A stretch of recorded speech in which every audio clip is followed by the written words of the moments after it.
বডিটা করতে আনা হয়েছে? এটা কলমসোনা থানার আন্ডারে পুটিয়ার একটা ইয়ে থেকে বর্ডারে হ্যাঁ। বিএসএফ তারা মেবি পারমিশন গান দিয়ে গুলি করছে এরকম একটা ইয়ে।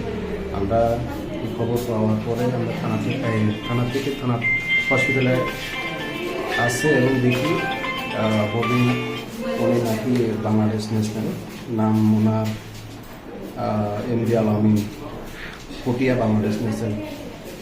মানে এটা কি পুটিয়া এলাকাতে হয়েছে না? হ্যাঁ, পটিয়া এলাকাতে বর্ডারে হয়েছে। এটা বাংলাদেশ, বাংলাদেশি বলে মানে বিএসএফ গুলি করা হয়েছে? বক্তব্য অনুসারে বাংলাদেশ ন্যাশনাল। আচ্ছা, গুলি করা হয়েছে এটা? হ্যাঁ, গুলি করেছে।